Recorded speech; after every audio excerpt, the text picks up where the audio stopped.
তুমি নিজেকে কি করলে, হীনমন্যতায় নিয়ে চলে গেলে, তুমি হীনমন্যতায় ভুগতে থাকবে। অন্যের প্রতি মানে তোমার কোনো কিছু থাকলে সেটা নিয়ে অহংকার করো না। অহংকারীকে আল্লাহ একেবারেই পছন্দ করে না। আমি এই জায়গায় একটুখানি একটু গল্পের কথা বলবো। তোমরা সকলে ইবলিসের কথা জানো। ইবলিস শয়তান, তাই তো? শ্রেষ্ঠ শয়তান, শয়তানদের সর্দার ইবলিস। অথচ এই ইবলিস তো ছিল আল্লাহর সবচেয়ে বড় ইবাদতকারী, তাই তো?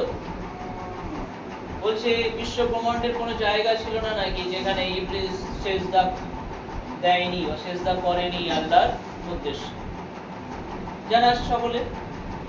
কিন্তু এ হলো একজন কিভাবে আল্লাহর সবচেয়ে বড় শত্রুতে পরিণত হয়ে গেল। যে ছিল সবচেয়ে আল্লাহর প্রিয়, সে তো জিনদের থেকে নাকি আসা, এবং আস্তে আস্তে আস্তে আস্তে তার ইবাদতের মাধ্যমে সে আল্লাহর সবচেয়ে নিকট এবং ফেরেশতাদের সর্দারে পরিণত হয়েছে। কিন্তু এই অতিরিক্ত ইবাদত তার মধ্যে কি তৈরি করেছিল? একটা অহমিকা তৈরি করেছিল, অহংকার তৈরি করেছিল। সেই অহংবোধে অন্ধ হয়ে গেছিল যে আমি তো আল্লাহর সবচেয়ে বেশি বড় ইবাদতকারী, আমার থেকে কেউ বড় ইবাদতকারী নেই, আমি আল্লাহর সবচেয়ে প্রিয়।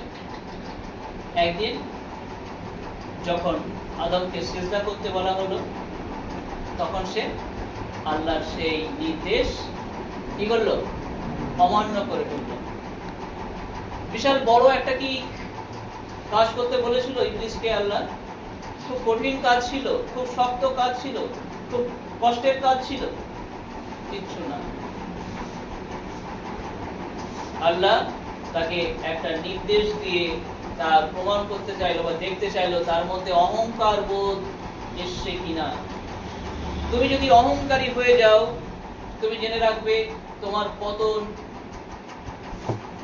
অবসম্ভাবী, এবং অহংকারের পতন খুব আসন্ন। অহংকার করা যাবে না। হতে পারো তুমি ক্লাসে ফার্স্ট গার্ল, ফার্স্ট বয়, হতে পারো তুমি সবচেয়ে ভালো বুদ্ধিমতী বা বুদ্ধিমান, হতে পারো তুমি সবার থেকে ভালো মানুষ, সবার থেকে বেশি রেসপেক্ট দাও। কিন্তু এই রেসপেক্ট করা মানুষ, এই ফার্স্ট গার্ল, এই সবচেয়ে বুদ্ধিমতী বা বুদ্ধিমান মেয়েটি একদিন কিন্তু ইবলিসের মতো তার পা স্লিপ করে যেতে পারে সামান্য একটা চিন্তা, সামান্য একটা ভাবনা ভুলেছে। ওই জন্য অহংকার বোধ থেকে আমাদেরকে সরে আসতে হবে। ও আমাকে সালাম দিইনি, আমি ওকে কেন সালাম দেব? That does not work. এটা কখনোই কাজ করবে না।